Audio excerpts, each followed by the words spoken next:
It's strange how Eraserhead is. It is a personal film. It's my first feature, and it took the longest of any film, and I lived and loved that world.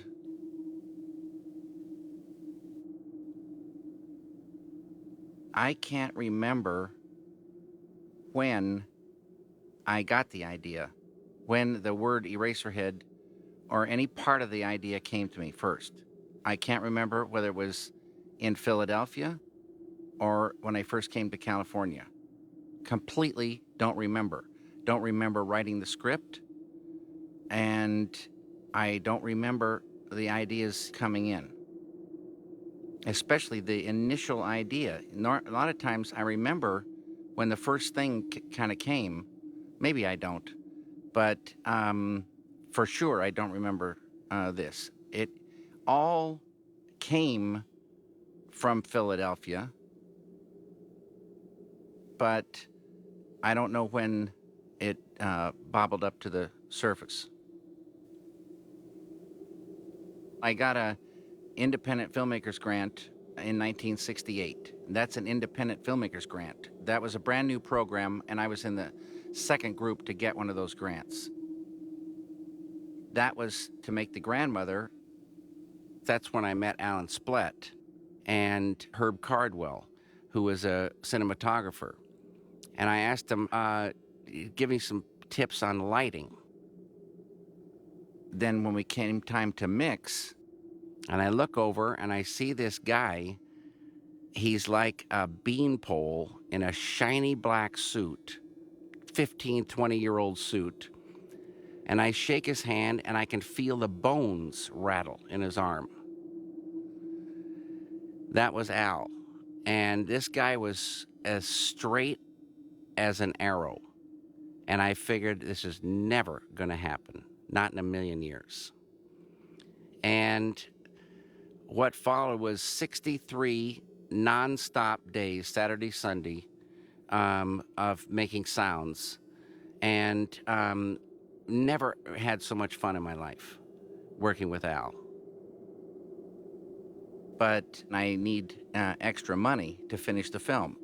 So I called Tony Villani in Washington, D.C., where the AFI's headquarters were then. Tony, bless his heart, came all the way up on the train. And I met him at the station, and he came over, and I showed him the film at Calvin Dufresne. And he, really liked what he saw. They gave me $2,200 more to finish the film. And on the way back to the train station, I'm driving him, and he said, David, you should come to the Center for Advanced Film Studies out in California. And luckily, I didn't have an accident, when he said that, because I was like, I started floating, and I was still trying to reach the, the brake and the gas pedal. But they made a booklet showing the center and some of the fellows. Instead of students, they call them fellows. And they took 15 fellows a year. So now they sent this booklet out, and I'm getting this booklet, and on the front cover is this 55-room mansion on 18 acres of land in the middle of Beverly Hills. So you kind of, say, this is, what kind of a fantastic world do we live in, when they got a school like this? And then they open it up, and it goes through all these great directors that came and give talks there, and how much, the industry was helping the school, and different programs, different seminars. And one of the seminars they showed the students sitting in this room with beautiful wood paneling and a fire in the fireplace, giant like Hearst-like fireplace. And some of the students are wearing sweaters. And I'm thinking, what kind of a place is California? Because it's not just, hot all the time. It's sometimes cool enough in the evenings for a fire in the fireplace and wear a sweater. This seemed like the perfect, thing. The Center for Advanced Film Studies started in 1969. I went out in the summer of 1970. Al was placed as head of the sound department. So Al went out actually a month before I did, and he took a little apartment on San Vicente, right down the street from the Whiskey A Go-Go. And then Jack Fisk and my brother John and I drove out in a truck and rolled into town after 3 days on the road at night. And I'm still not getting the feel of LA, but I get a little feel of a nighttime LA. When I woke up the next morning, it was like I was almost blinded. The light was so unbelievable. And I couldn't get over it, how bright it was. I had to stand out in the front of the house getting blinded by this light. And it felt so good. It was unbelievable. Then we walked up to the AFI, it was actually Doheny, the senior's son. It was built for him. It was built in 1929, finished in 29. And it was 55 rooms, reinforced concrete, high on a hill. The real deal. When you go into this place, it's spectacular. And so we all went up there and kind of walked around with their, jaws falling open. And that started, the next sort of phase. I worked on a script called Gardenback, and Frank Danielle and Gil Dennis both sort of took me under their wings. Frank Danielle is the greatest film teacher in the history of the world, and he's since died, bless his heart. But he was unbelievable as a great teacher. And I took a film analysis class with him, and then he and Gil, who was a fellow there, but he was sort of working with Frank, and they would have script meetings with me, but it didn't work out. I was completely fed up. It was going nowhere. It was getting longer, but all my good bits that I liked were, just being filled up in between with stuff I didn't have a clue why it was there. And so the first day of the second year, so now it's 1971. For some reason, I got put into first year classes. And I thought that it was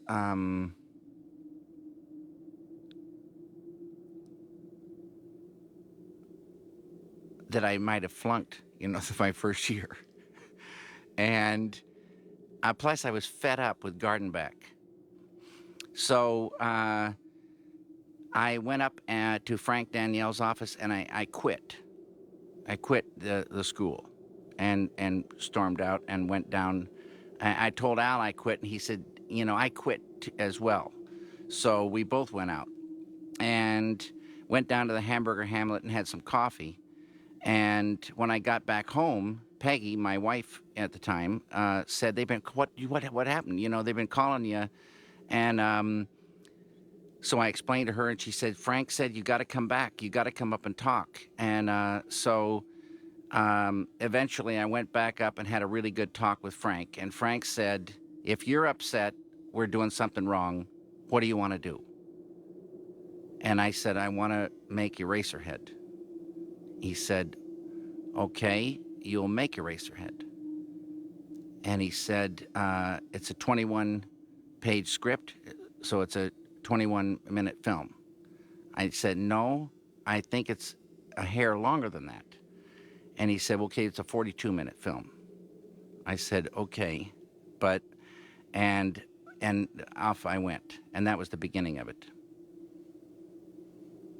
Somehow, I had a script of Eraserhead by 1971. There wasn't really a script. it was a 22-page thing, and I don't know what people really got from that script. I know that Frank Danielle, who was the dean of the school, he died um, maybe 5 years ago.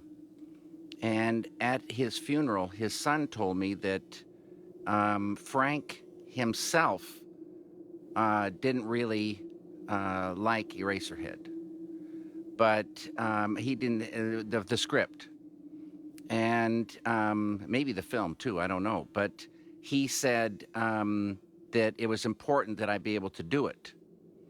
And a man was on the board of directors at AFI. This is what his son, Frank's son, told me, and told Frank, this is not the kind of film that we make here at the American Film Institute. And Frank said, this is exactly the kind of film, we should be making here at the American Film Institute. So it got strange, and as it turns out, I never knew about this till 5 years ago.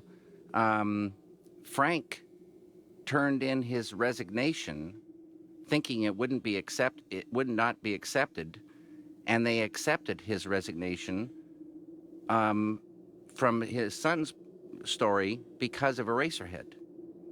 And Frank left the AFI.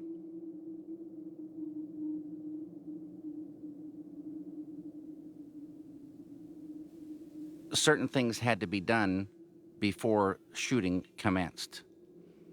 And so I started working on those things.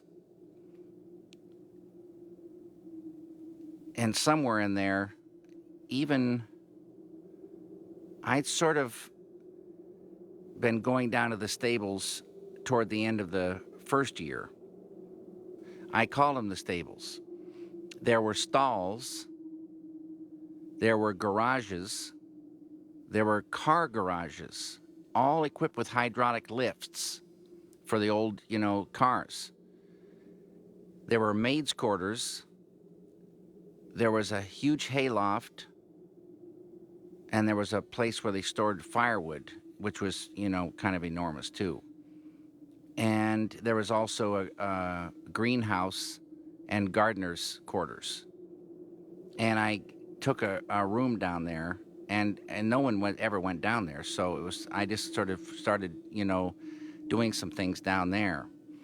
And then I got the whole stables to work in, and a garage and some stalls and a hayloft and some other surrounding areas. It was like a mini soundstage. So, and then I got all this equipment from AFI. It was like heaven. We had 2 cameras, 2 CM3s, Eclair CM3s. We had a whole lighting package.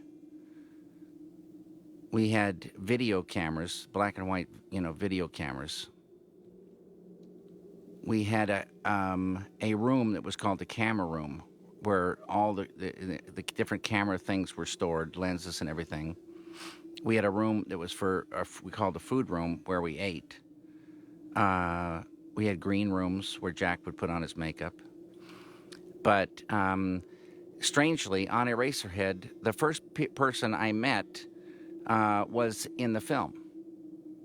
I never saw, I'm pretty sure I never saw more than one actor before the thing was cast.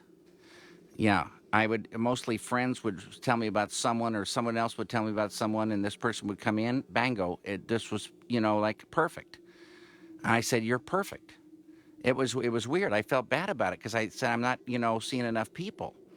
And, but they just come in, and they just had it was like fate was just dropping them on the doorstep. The most important actor was Henry Spencer. There was a guy at AFI named David Lindemann, who was a theater director in San Francisco before he came down to AFI as a student. And he knew lots of actors. So one day, I described the character I was looking for as best that I could, and he said there are two people that I would recommend. One of them, his name was Jack Nance. So I said, okay, and I made this arrangement to meet Jack. And Jeannie Bates was the only one I had doubts about because she was so beautiful.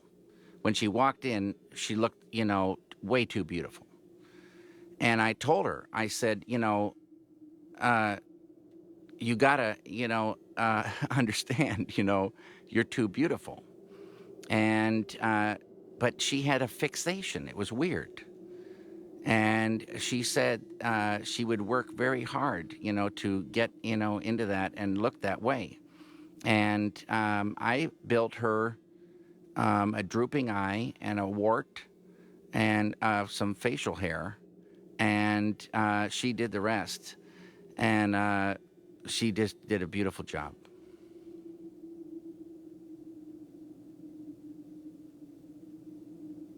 Charlotte Stewart was a friend of Doreen's who was signed on as production manager. And Charlotte was in Little House on the Prairie in those days. And many times she'd come in with all this, TV makeup on, and we'd have to get all that stuff off, and then frump her up, and then she'd be ready to go.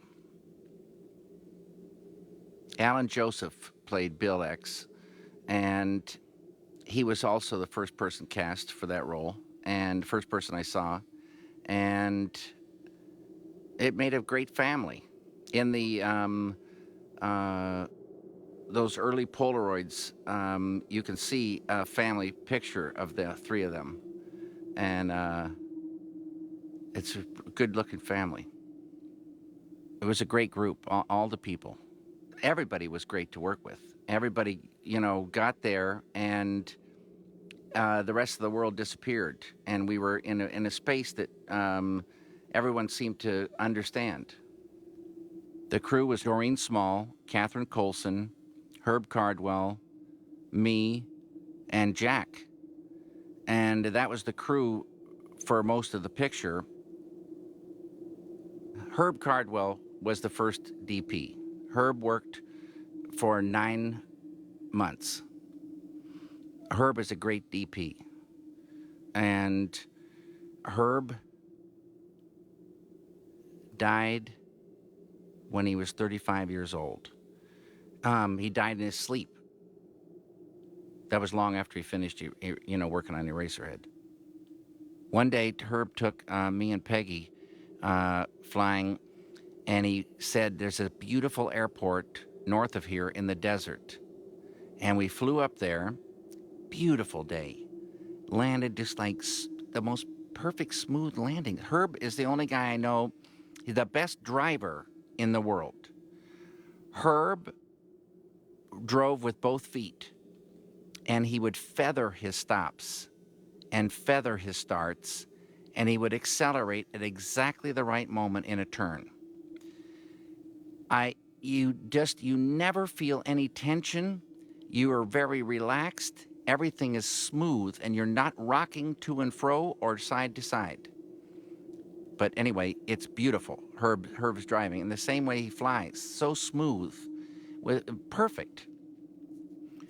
And we went out, and after we'd landed in the desert, and kind of walked around in the desert, and then flew back. And when we landed in L.A., it was night, and we were taxiing to the place where he was going to, stop his plane, and he radioed to the tower, and the sound of his voice and the character of his voice, all the hair went up on my back of my neck, and I got goosebumps all over. And it occurred to me that Herb, in another life, was a long distance space pilot. The way he said goodnight to the the tower, it was like he would have been flying for millions of years. It was the weirdest thing. The guy was a pilot, and it was very beautiful the way he said goodnight to the tower. It was incredible. And when Herb had to leave because he couldn't afford to stay anymore, Tony Villani told me about Fred, and he came to AFI as a cinematography student. Fred and I met, and Fred had a very good attitude, and talked with Herb, and it felt like the right thing. And then this transition, brought Fred into the mix. And then Fred Elms took over, and Herb brought Fred up to speed over a 2 or 3 or 4 week transition. And Fred then shot for 3 more years. One day, Jack Fisk and we found out that a studio was being shut down. It was kind of a cloudy day, and we went and rented a 35-foot flatbed and drove over to this place. And the clouds made it seem like there was a kind of a roof on the world. So when we went into the place, it was like, even though a lot of the place was open, it seemed like it was under a roof. And this was an ancient, real deal studio. And they were selling stuff for nothing. When we drove out of there, we had 35 feet long, 12 feet high of flats, um, uh, bales of wire, kegs of nails, 30-foot by 40-foot black backdrop. I can't remember all the things we had. A lot of like radiators and things that I needed for the film, but all the sets were built with those flats. And since I had a paper route, if there were holes in them, I would just do paper mache patches, and with the newspapers, Wall Street Journal and Flour and Water. And all that 35 feet by 12 foot high, all this stuff, $100. $100. My brother John helped me build sets. Like I said, Jack Fisk, helped, getting all these things. And they were stored down at the stables, all the flats, all the stuff. And then I had to, build, many things for sets. Jack Nance helped me a lot, on certain building projects. And I loved working with Jack. We were troweling plaster one time, and had a curved surface. So I talked to this guy about plastering. How do you trowel, get this stuff smooth like glass? He says, you got to trowel it. And so Jack and I just kept saying, you got to trowel it, all day long, troweling this thing. And finally got it pretty smooth. But it wasn't all day long. It was all month long. It was more like that. Jack at first wore the skin off his hands because he wasn't wearing gloves. And, plaster, a lot of plaster has sand in it. And so when you're rubbing stuff down with your bare hands, you don't realize it at first. But the skin sort of starts turning to jelly and rubs off. And you can start seeing your bones. And their hands on fire, and it's really bright red. And Jack did this. Jack did a lot of crazy stuff. There were several props that I needed. And a deal was struck through AFI and Warner Brothers. I just could drive on, and this was 1971. I met an old timer that had been at that studio for years and years and years, head of the prop department. Welcomes me, in we go. What do you want? Up one aisle, down the other. Unbelievable stuff. I'd say, could I, get this thing here? He says, put it on out there on your truck, and I just went through, and about 4 years later, I returned those props, all different people, all different looking place. They had no record of it, nothing. Al was head of the sound department, so we had all the equipment that Al had at our disposal, and that included Nagras and microphones and cabling and all that. And since there's not a lot of sync sound, dialogue in the film, but still, Al recorded all that. And the room, as every room is, it was a hair too live. And as everybody knows, you can add echo, but you can't take it away. So we built sound blankets, and the sound blankets were burlap around fiberglass and then grommeted along the edge. And so the grommets, you could hang them on nails at the top of the set walls, and then the sound blankets would drape down, and you could move them around real nice. They were light. And I think AFI wanted to, them built, and theoretically they would keep them and use them. So we made a budget and put all the materials in there and found out how much they cost and all this kind of stuff. And Al, before his incarnation as a sound man, was an accountant in Philadelphia at breweries. So Al was a pretty much of an ace on an adding machine. He and the other accountants would go so fast they'd jam the machines. And Al was so rapid, he would jam the best machines. And so he wanted to go, after we finished this budget, next door to the AFI accounting department and tally these numbers up. So we went over there, and there was a girl at the desk, and Al said, could we borrow the adding machine? And she said, what do you want the adding machine for? I'll add those. He said, no, I'll add them up, but, could we just use it?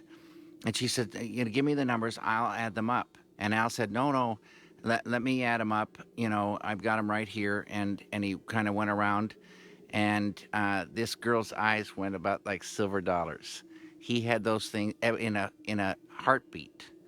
This machine, jumped to life, and the paper was spit out. And he popped it and borrowed her stapler and put it together, and we walked back across the hall. But he was super fast on machines.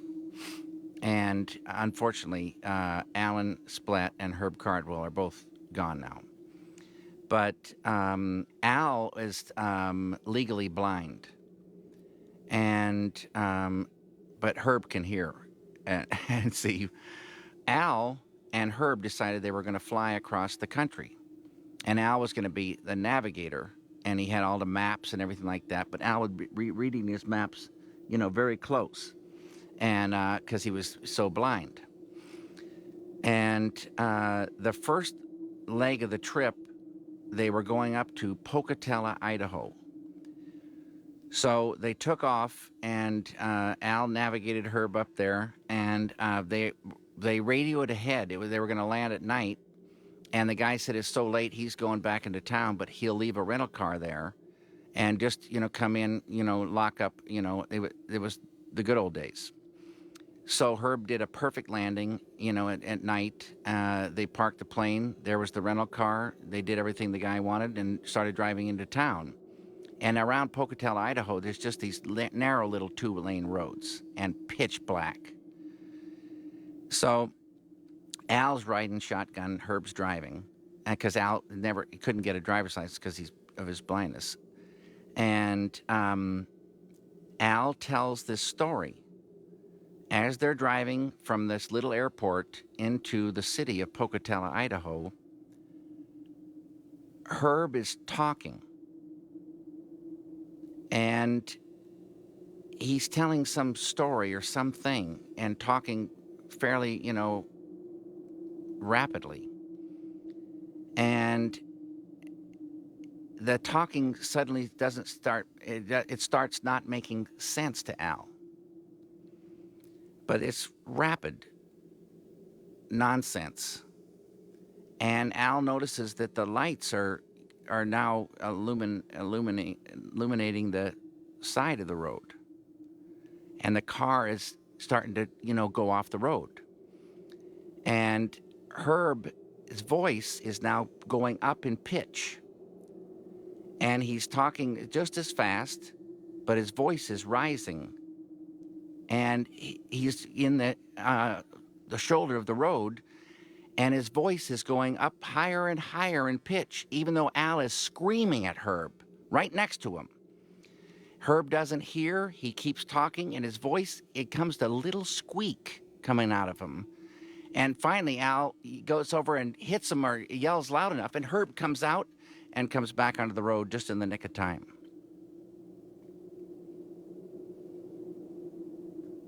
They continue the trip just fine. Of course, that's like Al, we've got to keep a good, eye on Herb. He didn't have a good eye. There needed to be, certain things discovered. And I love organic phenomenon. And that has led me to various things. And it led me to one day calling a veterinarian. And I asked him if he had a dead cat. And he said, "No, sir, I don't." And I explained to him. He said, What do you want a dead cat for?" And I said, "I want to study this cat." And so something, he at first pegged me for a total nutcake.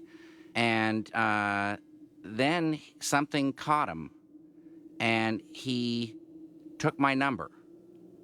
And lo and behold, 10 minutes later, this same guy, veterinarian, calls me and he says, "I have a cat." I can't believe it. I get off the phone. 2 minutes later, in it comes. Had to put it to sleep, and you can have this cat. And he asked me that it would never show up in a film. In the film. So,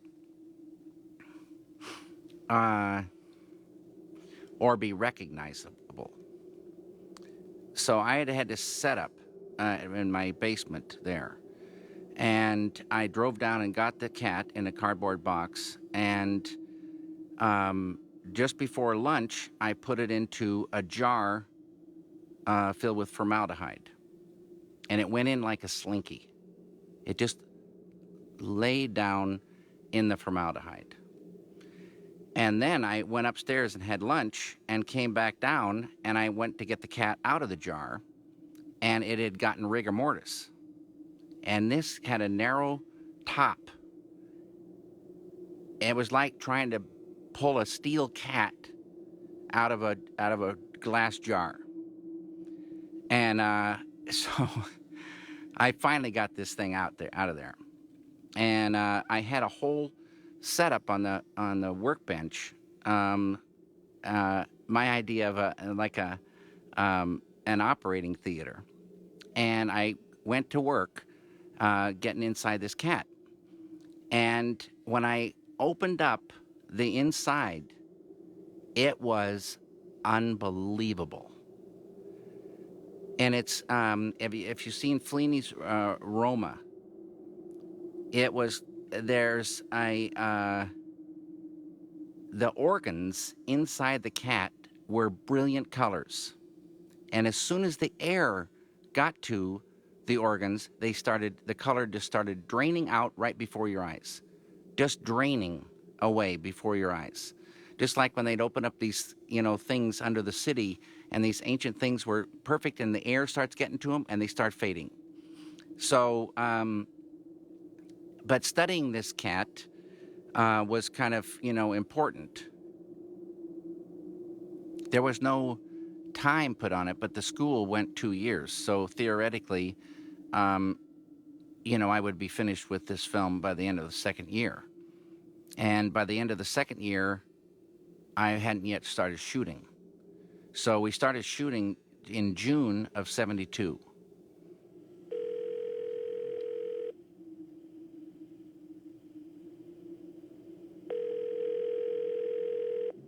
Hello? Hey, Kath. Hey, David. Do you have some stories you want to talk about, Catherine? You know, I was, God, I got a lot of stories. I really remember well the very first night of shooting. I remember being up in that hayloft part. Right. And it was like we set up a whole little set, and then there was the room with the couch, and I remember keeping Jack's hair a photo ready, Right. I remember when Jack had his first haircut, which was the afternoon of the first day of shooting. And I wanted it short on the sides, tall on top. Jack and Catherine had a friend who was a professional barber who drove out to the stables. He got his haircut in the hayloft, and in the hayloft held the ex's, interior. So in the afternoon, Jack got his hair cut, and I stayed there with the barber and Jack and said it's looking good, and the barber left. But I still had a big surprise ahead of me. I'm not sure if it was Catherine or Charlotte Stewart, Catherine Colson or Charlotte Stewart, who combed his hair first. Eventually, Catherine's job was to comb Jack's hair. But Jack has, as luck would have it, a certain type of hair. And when you comb it up, it stays up. So it was long on top. And when Jack came in, it was a very big shock. And some people said, David, you can't do that. That's too strange. But it was so perfect in proportion to Jack's body. Henry, forget Jack. He was turning into Henry. It was so beautiful. And so it stayed. But even so, that first day, it's not quite as high as it eventually, got. There's little stages to the hair, but it was pretty high. But when we would drive Jack around as Henry, he would sit in the back, in the middle of the back seat, because people would, there was no strange hair in those days. I mean, there was hippie hair, but not hair like that. And he would draw a small crowd, and people would start coming around.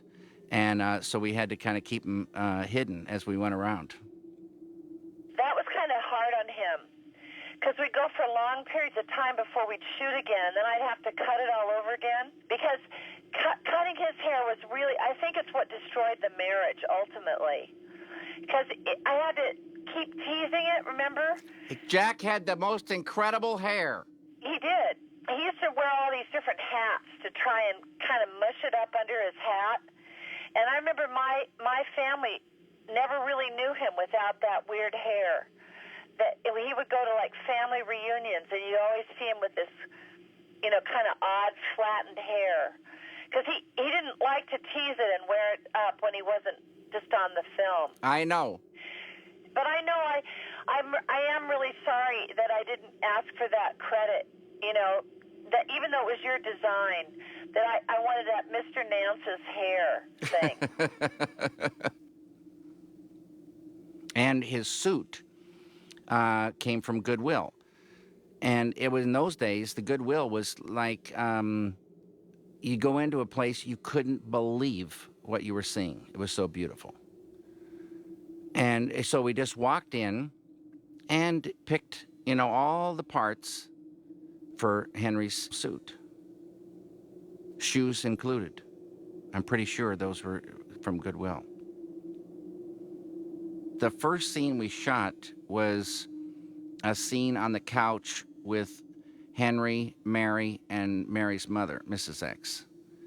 And we did all the X's stuff first, and then we did the X's, how they relate at Henry's apartment. But most of those things are gone.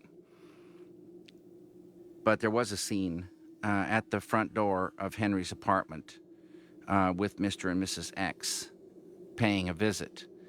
And that was, it kills me. That is part of the film that's been lost. Then Alan was, and Jeannie were finished. So they actually got finished almost like in a regular film, fairly soon and professionally. But then when we got into Henry's apartment, it just went into another, zone. And that's when we, bit off quite a chunk of time.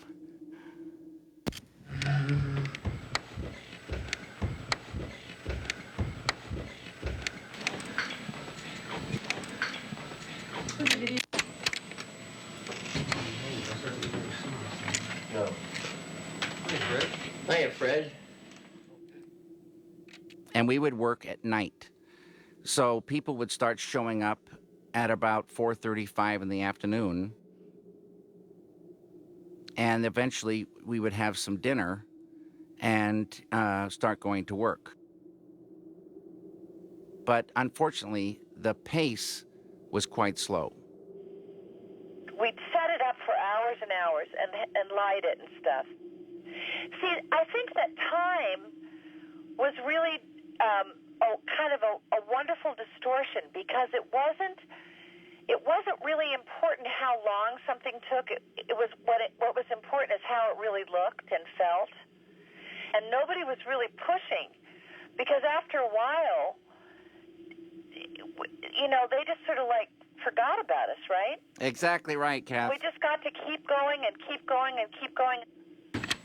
See, what I want to do is have mainly the look on Henry's face, and God, it's just like so real. I feel like he's here. But anyway, the look on Henry's face just when he's getting ready to cut, the big cut. Well, you do a run through. Jack may be in his robe or something like this, and he's going to be in his suit. And you rehearse with no lighting.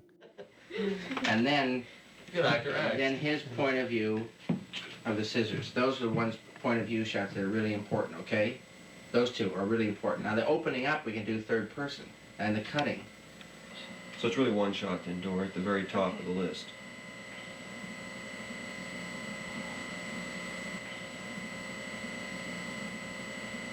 Second shot is over here with the 28. Right. Henry. Cutting.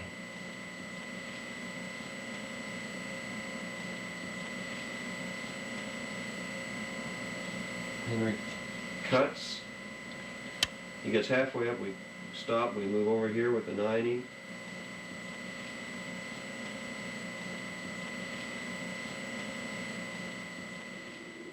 After Jack and I had rehearsed, on our own, then Jack goes away and Herb would start, lighting based on what he saw in the rehearsal.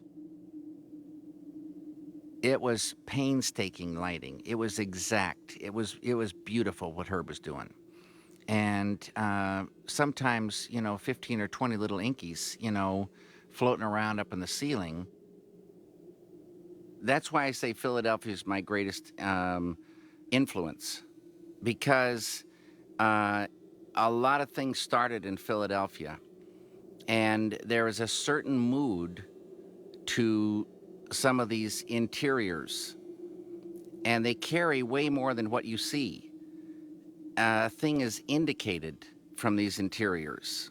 Something about the light and the molding and the proportions, a thing is indicated, and the mood outside. And it sort of seemed like to me that there were factories, industrial buildings and neighborhoods, dark and forlorn, tucked in somewhere, sort of like you can't get there from here. They're sort of lost in another kind of place. And this is what comes from Philadelphia. And this is the world of Eraserhead, where you can be in a room and feel the exterior and know what it is like, just from a mood. And that's the way it was in Philadelphia as well. I don't remember. I remember one sunny day, and that's about it. But what?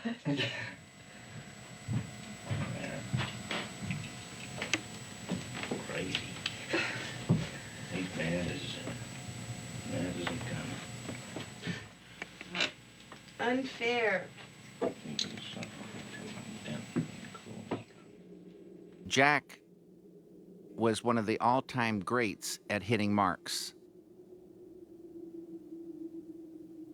Completely together.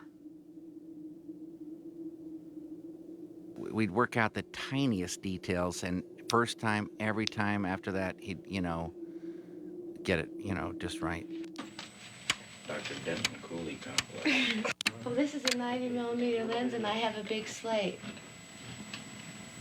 Did you already put it on? Well, the thing is that with a small crew working at night, and see, Catherine, I think she's the heroine of the thing, because she wasn't even supposed to be helping.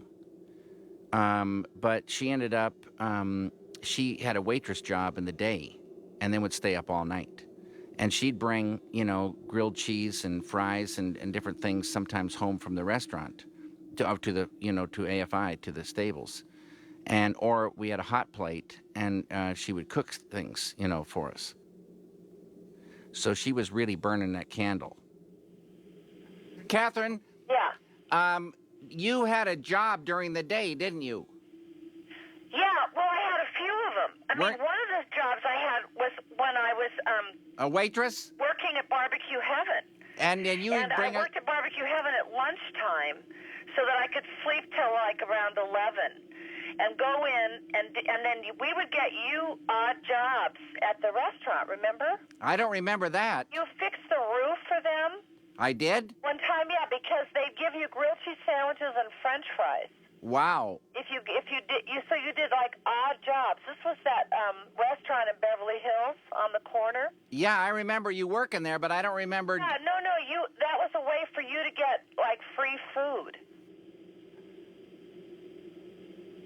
Getting takeout food was really expensive, so I started making dinner.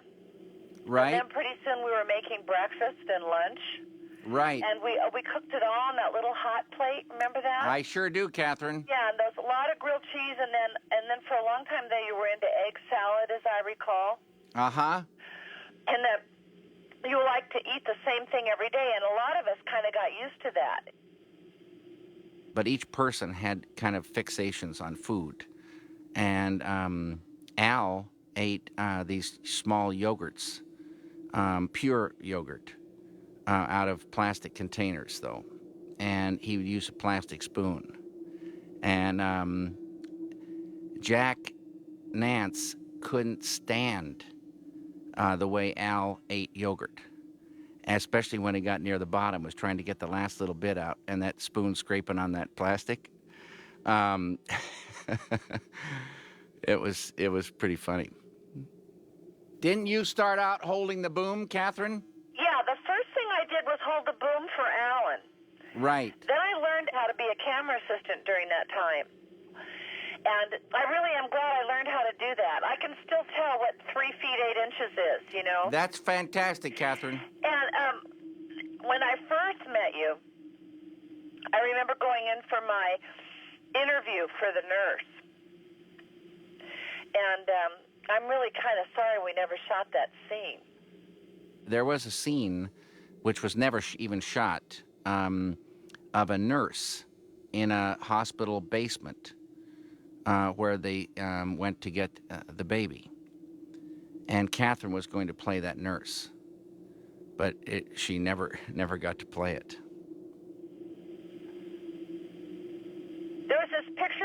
Frankie being tied to a bed, Right. and we were trying to find somebody to do that scene. Do you remember that? So I was calling all my women friends and asking them if they would mind, if they'd like to be in this movie, and they'd be in this scene where they just would be tied to a bed, and this guy had like these kind of battery cables, and everybody said no for some reason. I never really understood that. They weren't good sports, Catherine. I guess we were pretty good sports, though. Yeah, 'Cause you and Frankie and I did it, right? You and Frankie did it great. Does that exist anymore? I actually have that little scene, Catherine. Oh, you do? Yeah, a part of it anyway. God, I'd love to see that someday. Yeah. Well, mostly what I remember, David, is I remember being there really long hours and really having fun figuring stuff out. I remember the night that you asked Doreen and me to fill this whole drawer full of pudding. Right. It had like a little thin layer of peas on top. Right. And we were trying to calculate the square or the cubic footage of the drawer based on what was in a package of vanilla pudding. Right. It was like you used 2 cups of cold milk, and we were trying to figure out how many of those little packages that we got from the Sunbeam Market, because that was the one that was open really late on Sunset. I remember that Sunbeam Market. Peggy used to go there. And we go down there to the Sunbeam and buy, but we didn't have a whole lot of money either, right? No, we didn't, Catherine. So we tried really hard to make the vanilla pudding stretch. And we tried to make it with water instead of milk so that it would, be a little less expensive. And then you just coated it with this little layer of peas. And they were frozen peas, as I recall. We had to kind of cook them so they'd be plump enough because they couldn't be really shriveled. Right. So we after we finally we lined the drawer with plastic, and then we filled the whole thing with the pudding. And then you just laid this little layer of peas, and then the scene was just Henry. I haven't seen it for a while, but Henry just reached in and pulled it out, right? Exactly. All the utensils were down inside that stuff. Right. Well, I remember that I was really learning how to do follow focus, but it was like a macro lens, wasn't it? Uh-huh. And then I had to figure out how much distance there was kind of like between peas, as he reached his hand in. But I just had another memory when the new fellows were coming the following year. Uh-huh. And they were having this big fancy dinner up at the main house. That was the bed scene. Right, and we were filling those tanks, and it was really, really cold outside.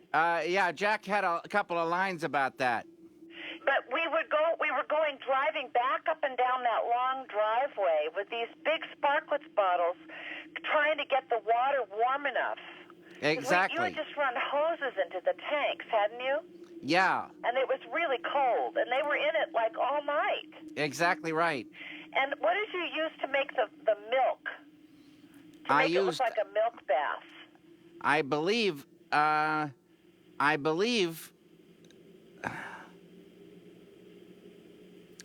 we used milk. I think we did. I think so. I think we used milk, and that was another reason why the warm water wasn't such a good idea, although it didn't really heat the tanks completely. We'd bring down these Sparklets bottles and pour a little bit of warm in. But you know how milk is when it gets warm? Yeah, it's nice. Yeah, it tastes okay, but I don't remember it smelling really great. Uh-huh. But I remember Judith and Jack being really, really good sports. They were fantastic. I think Jack kind of enjoyed being in there with Judith. I think he might have. Yeah, as a matter of fact, I don't even remember that bothering me at all.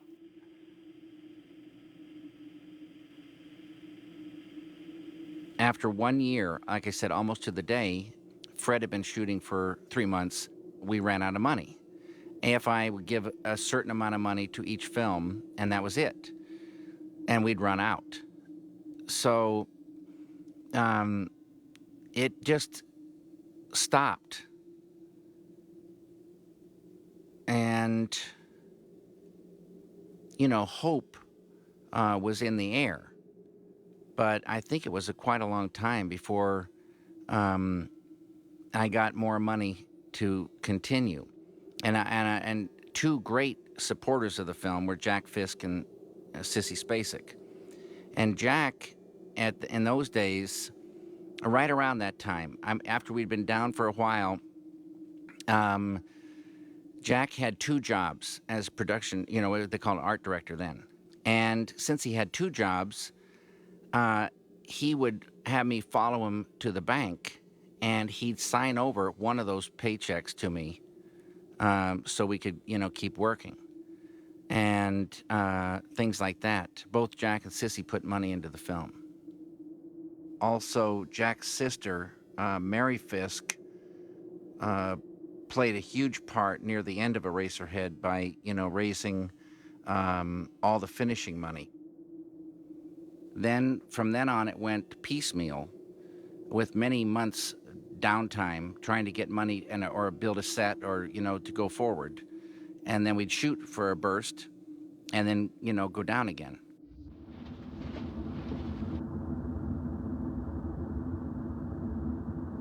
I know pretty clearly that there's one particular shot when Henry walks down the hall, he puts his hand on the doorknob and turns it, and there's a cut. A year and a half later, he comes through the door.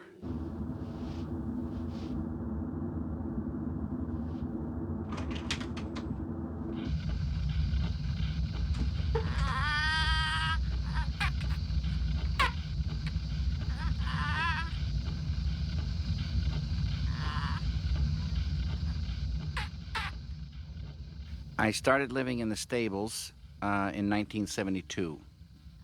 To live and work in the same place is the best. So it was a perfect scenario. I lived in the stables and had it for all those years. And Al a lot of the times lived in the one wing, and I lived in Henry's room, and I lived there maybe off and on 2 or 3 years. It was illegal what I was doing. And Henry's room was inside of a room that might have been a living room at one time for the maids. It had two doors. Both of the doors we went in and out of. One of the doors had a door on it, and you open it up, and it had another door that was a door in a hallway. So it was a two-door deal. So when I slept, I bolted a piece of plywood over the doorway, the original doorway, from the inside, and they padlocked me in from the main door. So someone coming up would see a piece of plywood with just the rounded, ends of bolts, and no other, visible way to open it, and then they'd see a padlock on the main door. So I was secure in there, I felt, and then I'd hunker down and sleep in the day. And it was very dark in there. There was no windows. So it was a kind of a beautiful room to sleep in. They knew I was there, certain key people, but they kept it quiet and turned their head away. And Jim King, who was lived in the gatehouse with his wife. Jim knew very well I was staying down there, and he would give me a yearly inspection, and he would announce, "I'm here for your yearly inspection," and come through and look at all the rooms because he had to do it. And and then give me a passing mark that we're keeping things okay, and off you go till I saw him the next year. One night, this was after Herb had gone, a big bin, like a big giant trash bin, not a lowboy, but one of the things with the ladders on them. You got to go up a ladder to see inside. This had been delivered in a courtyard up at the main house. And Fred and I went up there, and no one was around. It was just sitting there. No one knew what was in it. And we discovered that inside there were like 10,000 light bulbs in ancient, wrappings from some studio that was getting rid of this stuff from ages ago. And we crawled in there and probably got, 200 or 300, maybe 500 inky bulbs. Fred got bulbs bigger than basketballs that he still has. They were, I don't know if they were 5,000 watt bulbs or more. I don't know what they were, but all different kind of ancient light bulbs. It was like beyond Christmas. I have like all these images in my head, like going around and looking for alleys. I'm driving and driving and driving around, and then going ahead and bringing everything down in our cars. Right. And that we all just sort of did everything. All the locations were, well, not all of them, but pretty nearly every one of them was downtown LA. But on the other side of the street from Cedars-Sinai Hospital, there was a whole block that used to exist, a huge block, under where the Beverly Center is now.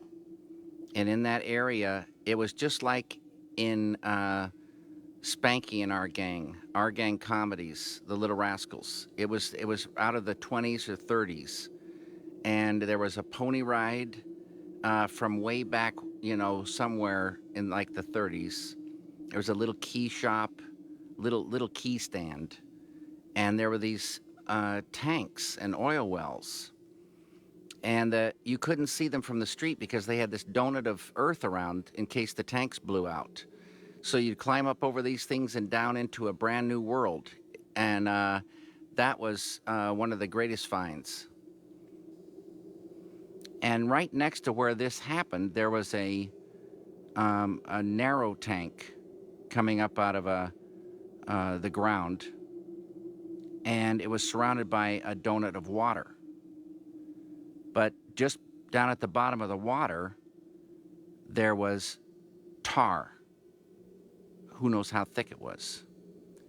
And tar preserves things. And the cat has served many purposes. But I lowered this cat in there, and then about a year later came back and pulled the wire, and the cat came out, impregnated with tar. And I laid the cat down on the ground and came back another year later, and it was a perfect marriage of cat and earth. Tar impregnated cat in earth. And I have a photograph of that. But the cat did end up in a scene, but it was unrecognizable. There was a scene where Henry catches his foot on a wire that was connected to this cat, as if some sort of strange thing had been going on.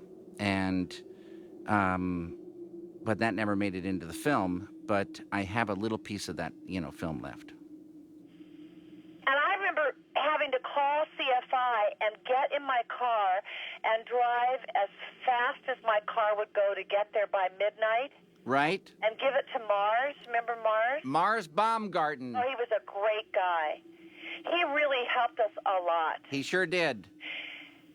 But then I think one of the reasons why also it's so indelibly printed is that so often we would then do it again. Exactly. So we had a chance to really, get into it. And somewhere along in there, George Stevens Jr. made a deal with Sid Solo, who was running CFI, that we could get all our film developed free and then printed at a very, good reduced rate. And that really saved us. So there's the guy named, there was George Hutcherson, who just recently left CFI, and Mars Baumgarten was the night man. And we'd see Mars all the time. And that went on. They saw us, for many, many years, bringing in, the film. We'd screen our dailies up at the main house, and Ron Barth was our projectionist. He was night watchman for a while. And Ron is one of the several people who claim to have seen the ghost of Doheny. As a night watchman, he sometimes took a little nap on a couch in the main entrance hall, and something woke him up, and he looked up, and on the stairs was Doheny in his bathrobe, and then just gently, disappeared. Jack Nance saw Doheny.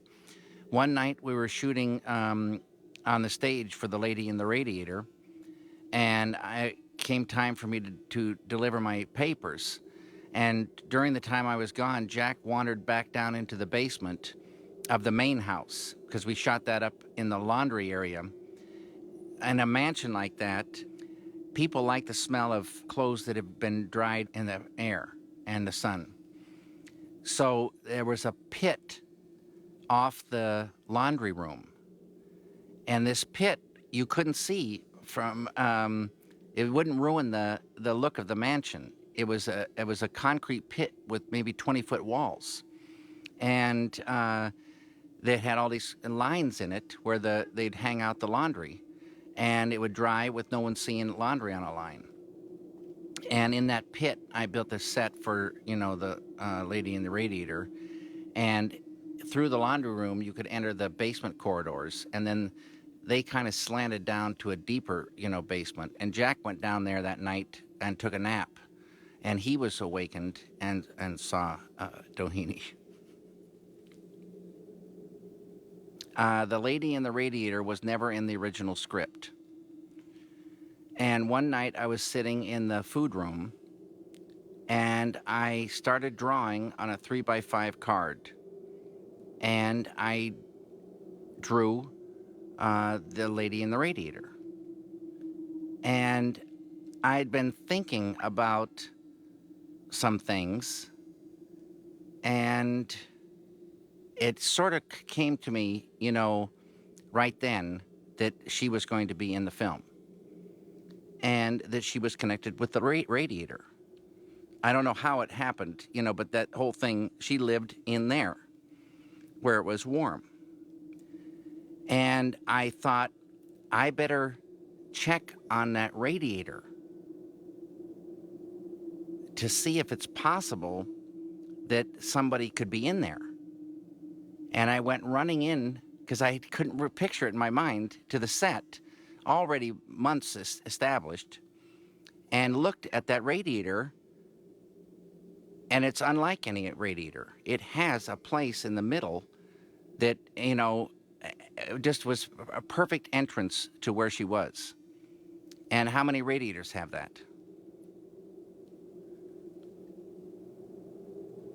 And it went like that until 1976, when I was asked to leave the stables when George Stevens Jr.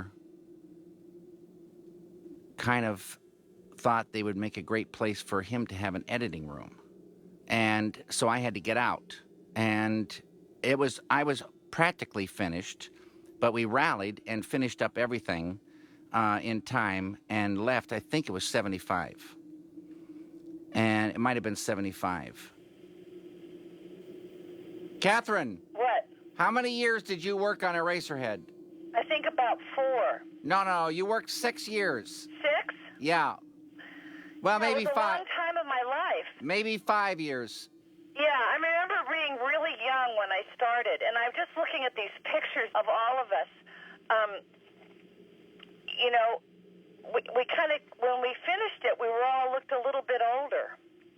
It became kind of like the more challenges. I mean, it was from filling the drawer of pudding to, dyeing the sheets with tea so that they weren't too white. All those things just became what we normally did in the course of a day.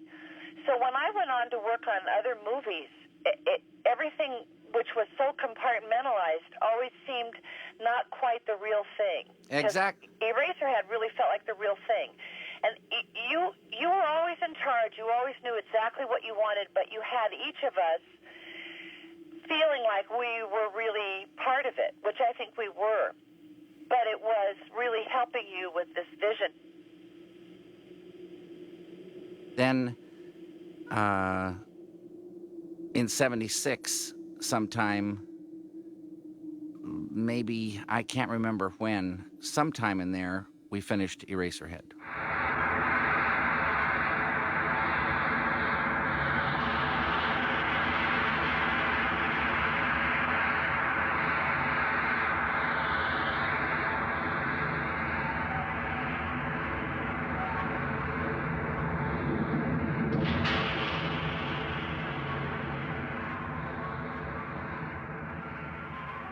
A sense of place is critical to a film. And sound, particularly, can expand, what you're seeing and expand the world.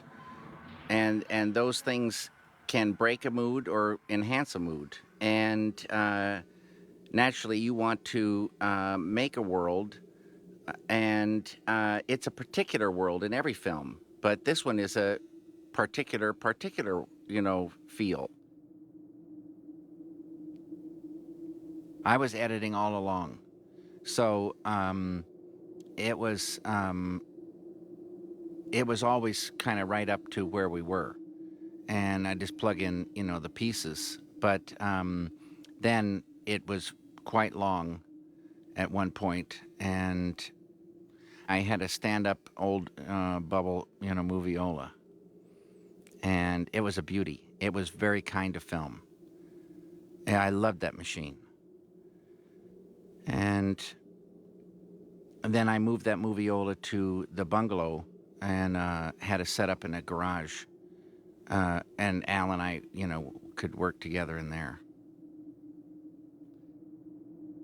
Then when we came time to mix, it was all mono, 8 dubbers, and mag mix. And some people came to AFI, and they were part of the Cannes Film Festival. And they wanted to see Eraserhead to see if it was going to go to Cannes. So Al and I had a talk that we would try to work and make the Cannes Film Festival with Eraserhead. And Al said, I'll do it. I'll go, 24 hours. But if you will not take your Bob's break in the afternoon, which almost killed me. But I said, okay, Al, I'll do that. But it's killing me. So every afternoon at 2:30, I'd get in this thing and want to go out. We just kept working. And eventually, Al said, okay, look, we won't go all the way to Bob's, but we'll go up to the Hamburger Hamlet and have a coffee. And so that's what we did. We went up there, and then I discovered this Dutch apple pie. And then I got the bill for, the piece of Dutch apple pie. And I had to stop, doing that. And then I was in a grocery store, and I saw a Dutch apple pie, almost exactly the same price for a whole pie as it was for one slice at Hamburger Hamlet. So I bought this pie, and you just put it in the oven, and then you put it in the refrigerator, and I would take a slice of pie and wrap it in a wax paper and put it under my jacket, and then I'd eat that in the hamburger Hamlet, and surreptitiously, and that was a real thrill. We didn't have any money for sound stock, so somehow we heard there were bins of sound stock that the sound editors from Warner Brothers would throw away, big trash bins filled with it. And so there was somebody connected to AFI that was working over there. We got on the lot, and then we found these bins. And in preparation, I'd removed the back seat of the Volkswagen, and we filled every square inch of that Volkswagen full of almost total clean reels. And then Al had a degausser, so we degaussed everything when we got back, and all the stock for Eraserhead came from the throwaway bins at Warner Brothers. We finished, Al and I, the mix was done, but the film was not married, sound and picture. So there were 12 reels of sound and 12 reels of picture. And this had to go right now to New York City because they were screening films for Cannes. So I took the last money in the bank and got an airline ticket, a red eye, to New York. And I got there, like really early in the morning, and found out that there were 4 or 5 films ahead of me that they got to look at before they look at Eraserhead. So I'm eating this donuts and having coffee and sitting on the curb out there, and kept going in. And the guy says 2 more films, and like that, till they started running Eraserhead. And so finally it was over, packed it up, came back, and never heard anything. And so I made a phone call, and it turns out that the people who I thought were looking at the film in that room had left New York for Paris 2 days earlier. And the guy was showing films to an empty house. So Eraserhead never went to Cannes. I invited friends, and we had a kind of a formal screening of Eraserhead when it was finally finished. And that my parents came to the first screening of Eraserhead. And afterwards, someone sitting next to my mother told me, she said, when the lights came up, "Oh, I wouldn't want to have a dream like that." The film showed at Filmex 77. That was the official first screening of Eraserhead. And I was too afraid to go in with the people, so I paced outside. And it seemed like the film was 400 hours long. And I was dying.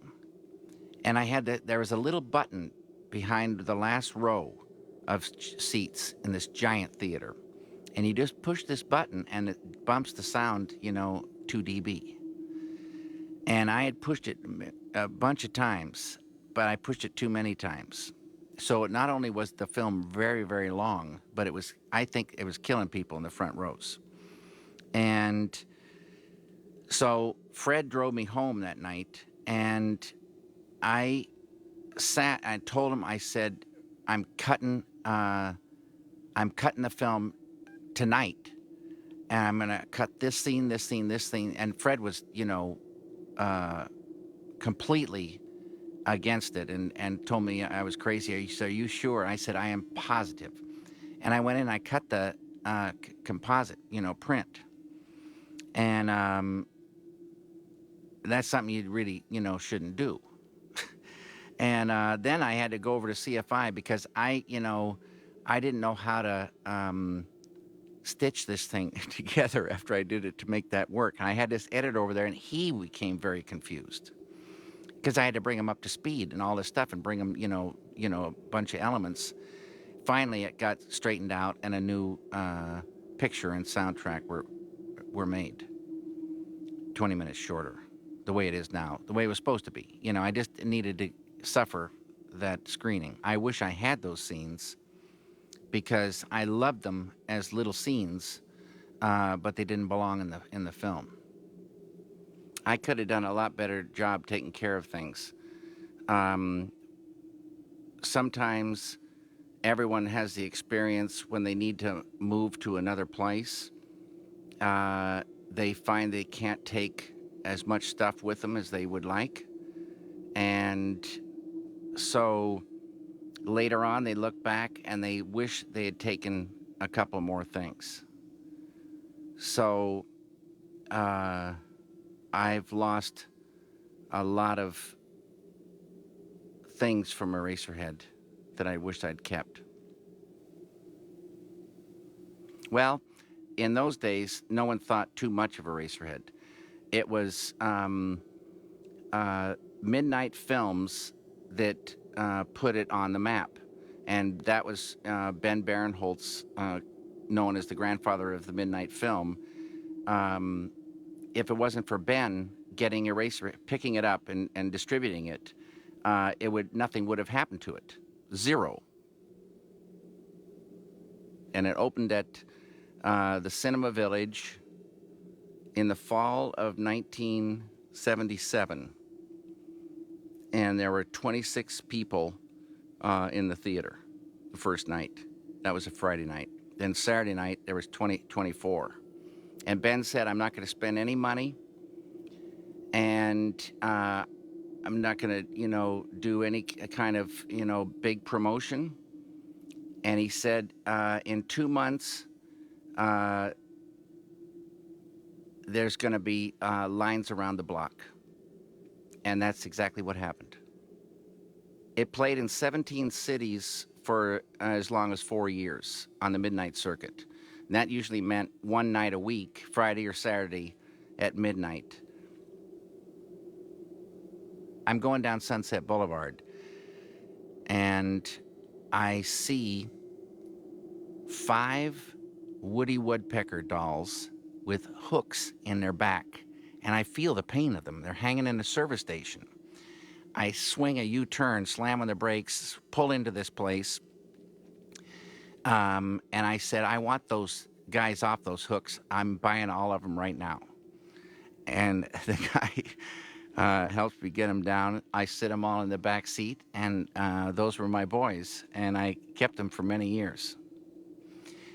Sometime in the New Art Theater, where it was running Eraserhead every Friday night, said they would like me to maybe think about doing a new trailer, some kind of thing to, kind of goose Eraserhead attendance. So I had Fred and Catherine shoot me giving a talk on Fred's couch with the Woodpeckers, and that ran at the New Art along with the official Eraserhead trailer.